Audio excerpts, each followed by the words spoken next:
Muy buenos días, tardes o noches. Mi nombre es César Navarrete y en esta ocasión hablaré acerca de los métodos y técnicas de la investigación cualitativa en ciencias de la salud. Primero que nada, es importante resaltar que aunque en las ciencias de la salud existen investigaciones con enfoque cuantitativo y cualitativo, y aunque ambos enfoques tienen sus ventajas para el momento de realizar un tipo u otro de investigación, en este video me centraré únicamente en el enfoque cualitativo de investigación. Para lo anterior, es necesario dejar en claro ciertos conceptos clave que serán tratados más adelante, como lo son el paradigma, el método y la técnica. Cuando el investigador se encuentra en la etapa inicial de la formulación de un proyecto de investigación, es indispensable el conocer y posicionarse en un determinado paradigma que guíe el proceso investigativo, ya que, como lo afirman Guba y Lincoln en 1994, no se puede entrar al terreno de la investigación sin tener una clara percepción y conocimiento de qué paradigma direcciona la aproximación que tiene el investigador hacia el fenómeno de estudio. En tal virtud, es necesario empezar con una exposición de la conceptualización de lo que se entiende por un paradigma. Según Flores, en 2004, un paradigma engloba un sistema de creencias sobre la realidad, la visión del mundo, el lugar que el individuo ocupa en él y las diversas relaciones que esta postura permitiría con lo que se considera existente. Para Peyton, en 1990, el paradigma indica y guía a sus seguidores con relación a lo que es legítimo, válido y razonable. El paradigma se convierte en una especie de gafas que permitirá al investigador poder ver la realidad desde una perspectiva determinada. Por lo tanto, este determina, en gran medida, la forma en que se desarrolla su proceso investigativo. Por otra parte, Kuhn, en 1962, afirma que un paradigma es un conjunto de suposiciones que mantienen interrelación respecto a la interpretación del mundo.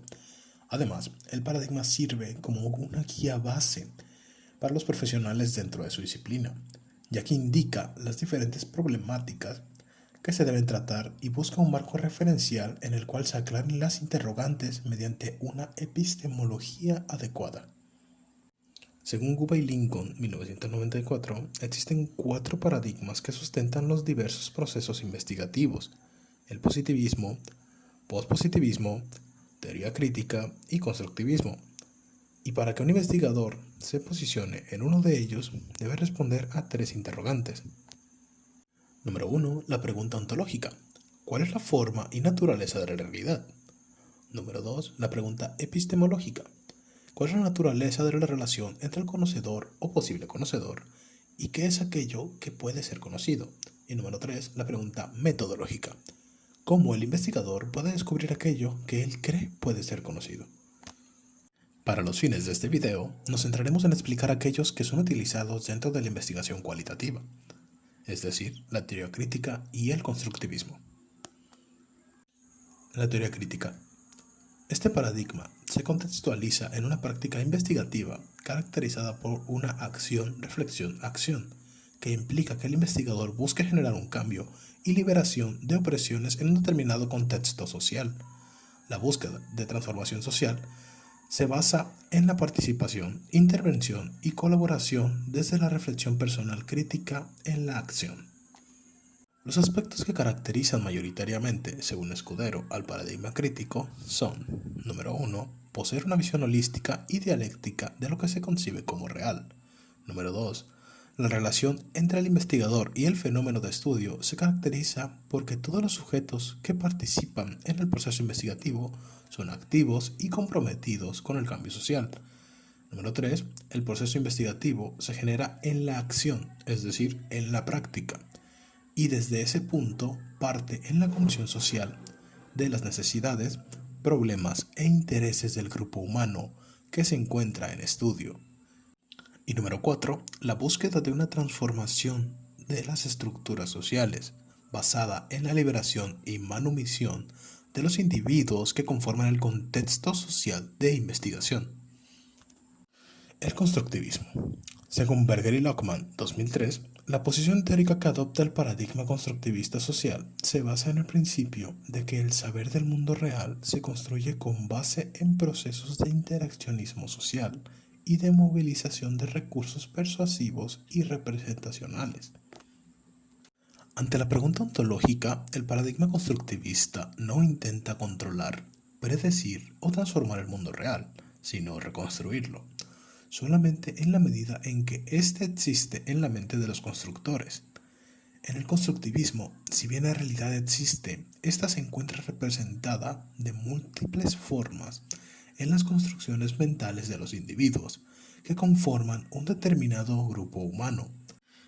En oposición al determinismo del paradigma positivista, en el constructivismo, el relativismo afirma que no existen realidades únicas y determinadas, sino construcciones que responden a la percepción individual de cada individuo, lo que construye diversas necesidades e interpretaciones de lo que rodean a los individuos.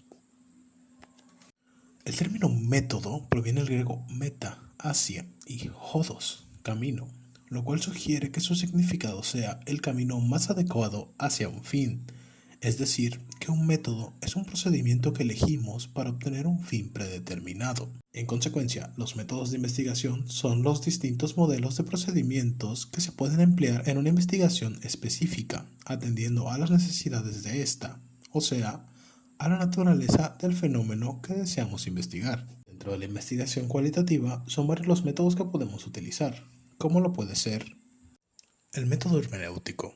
El término hermenéutica deriva del griego hermeneutik tek, que significa arte de explicar, traducir, aclarar o interpretar. Por lo que podemos decir que la hermenéutica es la interpretación. La metodología hermenéutica parte de la explicación y la comprensión. Afirma que el individuo tiene una forma única de ver el mundo. Debido a esto, se generan diversas interpretaciones. Este método se basa en la subjetividad. Se puede utilizar como base para las investigaciones y consiste en comprender las acciones humanas y la realidad histórica. Permite captar el sentido de cada acontecimiento interpretando su singularidad. Hace frente a la fenomenología, que veremos más adelante, diciendo que es imposible despojarse de los prejuicios. Radnitsky nos propone 7 reglas generales, entre las cuales están el uso del círculo hermenéutico, cuestionar cuando se haga una interpretación, darle autonomía al objeto, la importancia a la tradición, empatía con el autor, contrarrestar la interpretación provisional de las partes con el significado global, la innovación y creatividad. Sobre el círculo hermenéutico, el cual es un recurso explicativo de tipo dialógico que intenta dar razón a los aspectos generales para el entendimiento, suscitando de esta una nueva forma de retroalimentación que hace discursivo el entendimiento de todo proceso hermenéutico. Cabe mencionar que dicho recurso fue concebido, al igual que la misma hermenéutica, con el fin de interpretar textos, pero hoy en día su alcance es mucho mayor, siendo que podemos utilizarlo para interpretar la misma realidad. Esto implica interpretar aquello que hasta entonces hemos comprendido de un cierto modo que nos ha sido dado.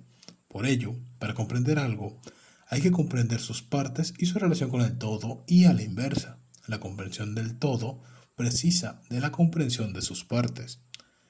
Como menciona el alemán Heidegger, lo decisivo no es salir del círculo, sino entrar en él de forma correcta, otorgándole un sentido ontológico positivo guiado bajo esta intención descubridora.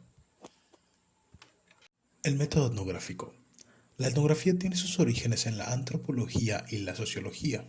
Anthony Giddens, sociólogo, la define como el estudio directo de personas o grupos durante un cierto periodo, utilizando la observación participante o las entrevistas para conocer su comportamiento social. La etnografía es uno de los métodos más relevantes que se utilizan en la investigación cualitativa. Es un método de investigación por el cual se aprende el modo de vida de una unidad social concreta, pudiendo ser una familia, una clase social o una escuela. A pesar de los diversos alcances que puede tener el método, según las intenciones del investigador con su objeto de estudio, se caracterizan las siguientes condiciones. Número 1. Se aborda el objeto de estudio con miras a comprender e interpretar una realidad que interactúa con un contexto más amplio, con la finalidad de obtener conocimientos y planteamientos teóricos más que de resolver problemas prácticos. Número 2. Se debe analizar e interpretar la información encontrada en campo, tanto la información verbal como la no verbal, para comprender lo que hacen, dicen y piensan, además de cómo interpretan su mundo y lo que en él acontece. Número 3. Un estudio etnográfico recoge una visión global del ámbito social estudiado desde distintos puntos de vista.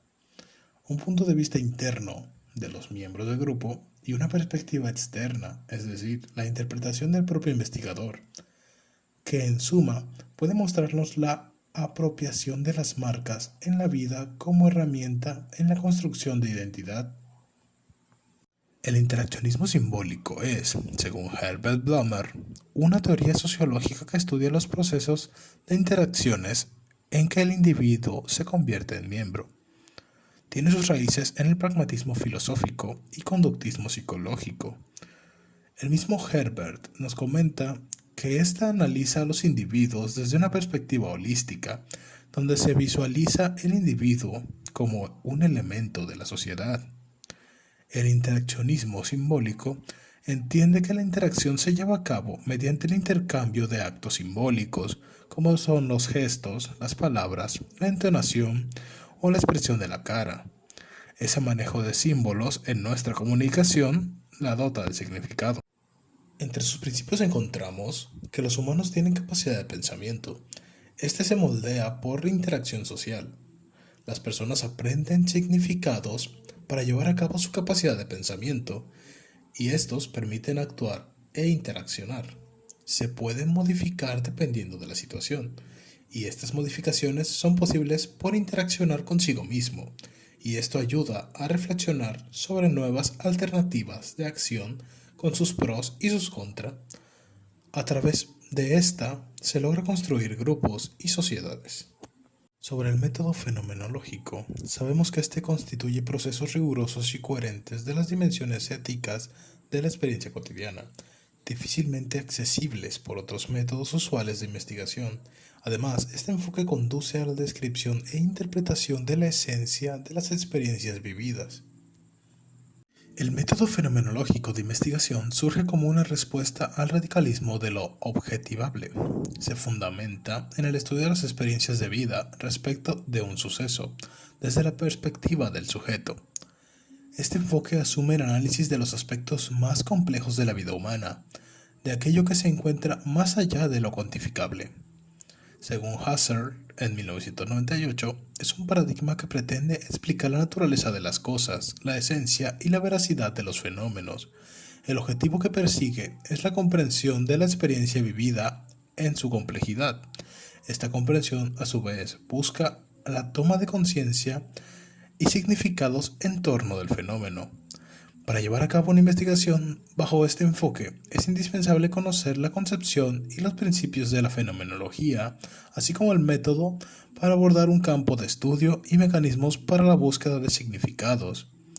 Conocer las vivencias por medio de los relatos, las historias y las anécdotas es fundamental porque permite comprender la naturaleza de la dinámica del contexto e incluso transformarla. Aguirre y Jaramillo en 2012 indicaron que la fenomenología es una disciplina filosófica y método. Husserl poco habló de las ciencias sociales, sin embargo, algunos de sus educandos establecieron importantes relaciones entre la disciplina fenomenológica y algunas ciencias sociales. Haciendo referencia al estudio de los hechos sociales, es prioritario concebir las realidades como una dinámica de factores y actores que integran una totalidad organizada, interactuante y sistémica, cuyo estudio y comprensión requiere la captación de esa estructura dinámica interna que la define, precisando el empleo de una metodología cualitativo-estructural, tal como lo señala Martínez en 1994.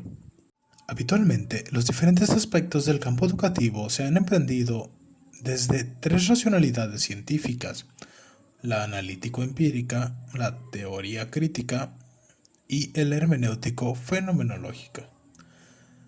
La última de ellas pretende detener aquellos aspectos que difunden lo adjetivable, que en el campo de la educación son cuantiosos. Pero la importancia de esta dimensión no solo radica en la cantidad, sino en la trascendencia e influencia en el quehacer educativo u hecho social. El feminista es el último método que se abarcará en este video, y dentro de él sabemos que se habla de la investigación feminista como una nueva forma de generar conocimientos que eliminen el androcentrismo y el sexismo. Es un punto de vista que sirve para crear un conocimiento con menos falsificaciones al tomar en consideración cuestiones hasta ahora marginadas o ignoradas, y reduce los errores, puesto que este es menos parcial, menos ciego, menos sesgado que otros métodos de investigación. El método feminista se caracteriza por que los problemas deben surgir de las experiencias de las mujeres, contiene una parcialidad consistente, es una opción por el cambio, lleva un proceso de concientización, se realiza un estudio de la historia de la mujer y colecta. El método feminista se caracteriza por que los problemas deben surgir de las experiencias de las mujeres, existe una parcialidad consistente, es una opción por el cambio, lleva un proceso de concientización, se realiza un estudio de la historia de la mujer y colectiviza experiencias.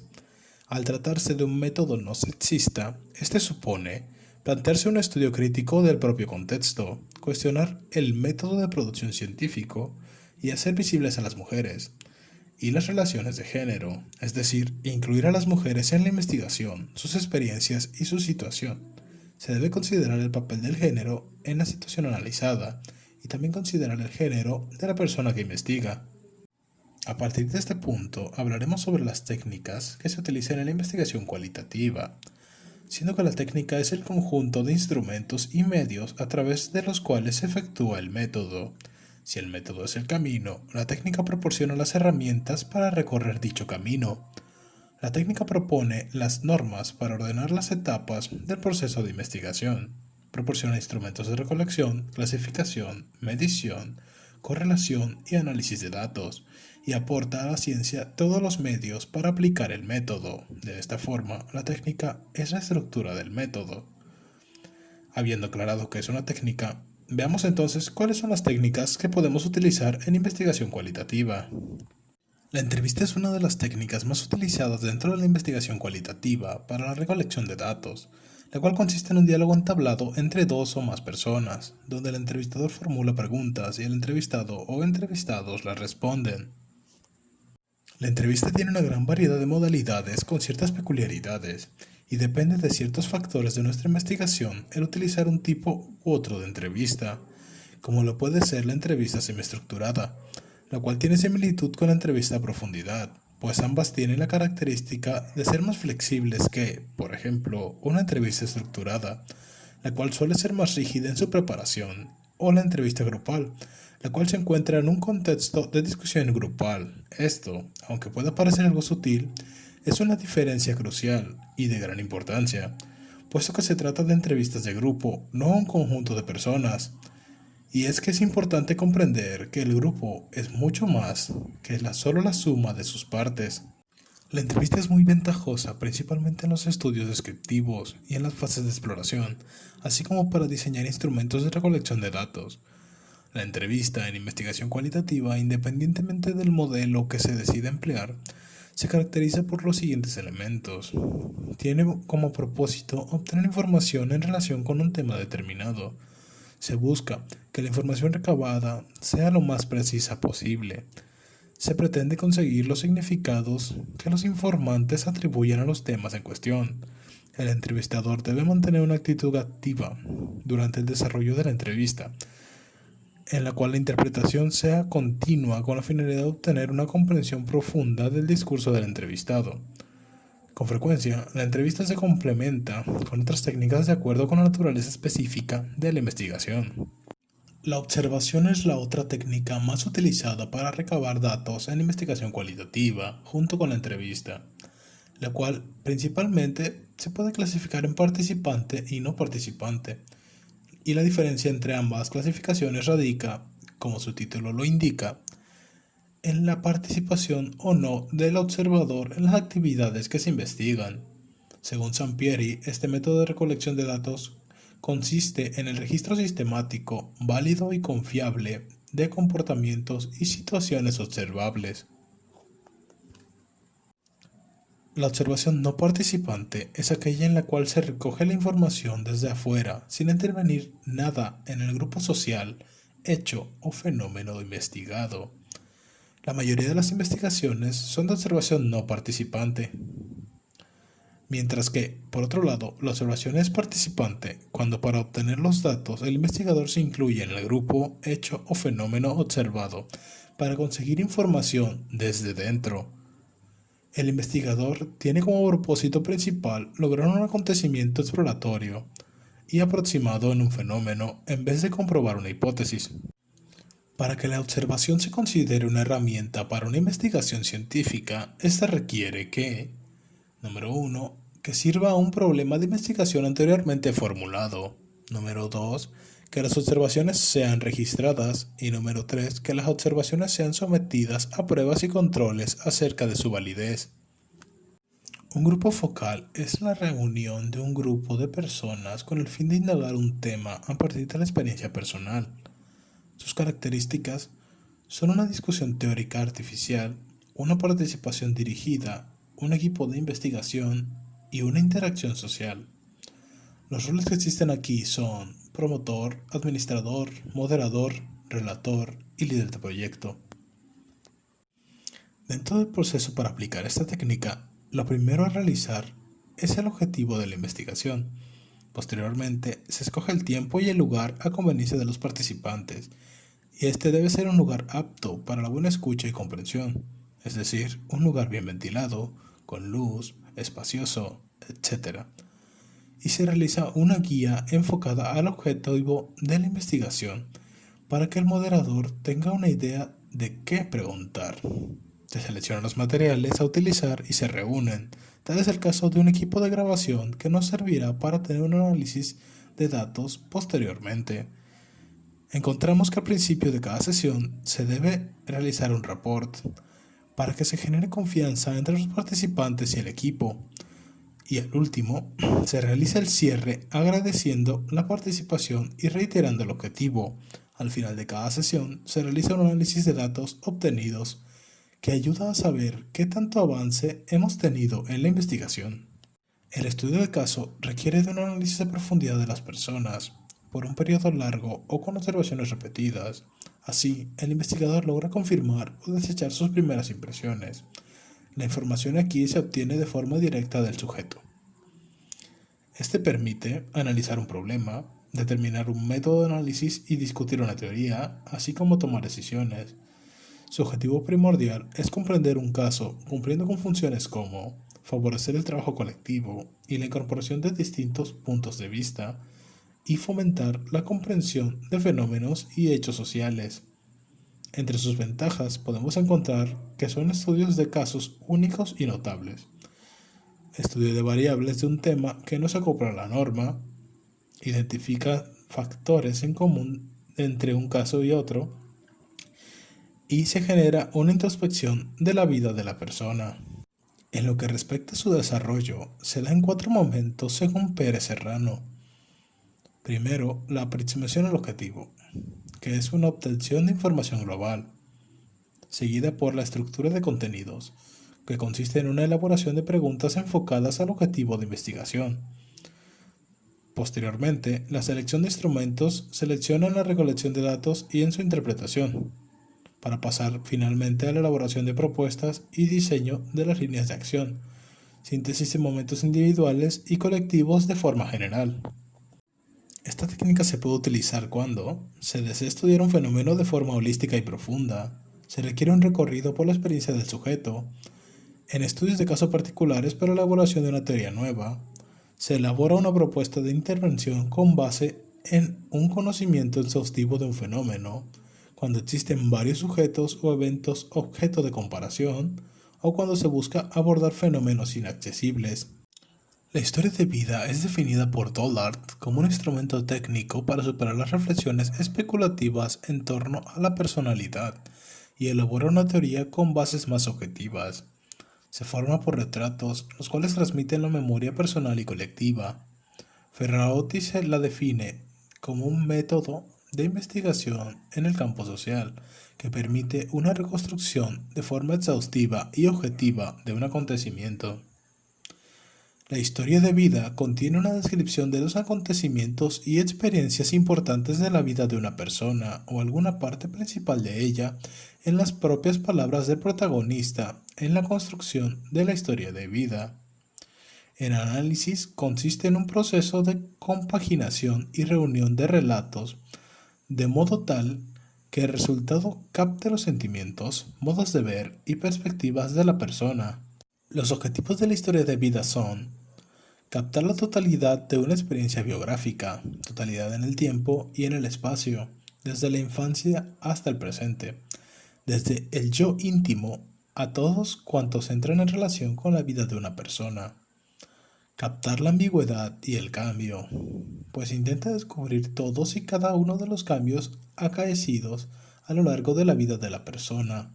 Las ambigüedades, faltas de lógica, dudas, contradicciones, vuelta atrás, que se experimentan a lo largo de los años. Captar la visión subjetiva con la que uno se ve a sí mismo y al mundo, cómo interpreta su conducta y la de los demás, cómo atribuye méritos e impugna responsabilidades a sí mismo y a los otros, además de descubrir las claves de interpretación de los fenómenos sociales de ámbito general e histórico, que solo encuentran explicación adecuada a través de la experiencia personal de los individuos concretos. Entre las características de esta técnica encontramos que importa el significado afectivo que poseen las situaciones, experiencias y relaciones de las personas. Se hace una reflexión flexible y holística que incluye en sí misma otras técnicas de investigación. Representa un proceso de construcción social, reconstruye símbolos y significados en una situación contextual determinada, y el investigador conoce a través de ella cómo interpretan el mundo social los individuos. La investigación endógena se genera desde adentro, desde los propios miembros del grupo. Son ellos los que eligen el objetivo, definen el foco de interés, escogen los procedimientos metodológicos y diseñan la investigación. Pueden estar asesorados por un investigador externo. Se caracteriza por estar basada en la contextualización, pues centra su atención en el contexto antes que en alguno de los componentes en particular. Ser naturalista, pues supone la observación del hecho en un ambiente natural. Estudiar la cultura comunidad particular, pues su interés es comprender el punto de vista y la forma de vida de los nativos, es decir, los que pertenecen naturalmente a esa cultura. Ser cualitativa, pues la realidad cultural es eminentemente cualitativa, empleando expresiones textuales de las personas participantes. Ser intersubjetiva, pues entra en juego la subjetividad del investigador y de los sujetos participantes. Los investigadores pertenecen al grupo, están asistidos y asesorados por un experto no involucrado. El investigado elige el objetivo y el foco de interés y el investigador escoge los procedimientos metodológicos. La narrativa testimonial es un proceso de recogida de información a través de los relatos que cuentan personas sobre sus vidas y las vidas de otros. Según Smith y Sparkles, la identidad es el relato que se encuentra escondido dentro de nosotros, que se ha construido con materiales recogidos anteriormente. Por lo tanto, para saber quiénes somos, cuál es nuestra identidad, debemos descubrir la historia inconsciente y hacerla explícita al compartirla con alguien. De esta manera, cuando contamos o escribimos una historia o relato, no estamos creando una identidad, sino descubriendo algo que ya había sido creado previamente y estaba escondido en nuestra mente. La narrativa testimonial cuenta con dos posiciones que adopta el investigador cuando se analiza la narración. La primera es la del analista de relatos, que realiza un análisis de la narración y piensa sobre los relatos, y la otra es la del relator de historias, que realiza un análisis narrativo y piensa con los relatos. Su principal objetivo es que a través de las narraciones se reflejen las realidades de las experiencias de la gente, estableciendo una relación congruente entre lo que se cuenta de la vida de las personas y lo que se vive realmente. Y bueno, ahora que conocemos los métodos y técnicas, así como los paradigmas que se utilizan en la investigación cualitativa, podemos comenzar a plantear nuestra investigación, teniendo en cuenta todo lo mencionado anteriormente, recordando también que no es necesario quedarnos con un solo método o técnica para investigar, pues la metodología cualitativa se caracteriza por ser muy flexible.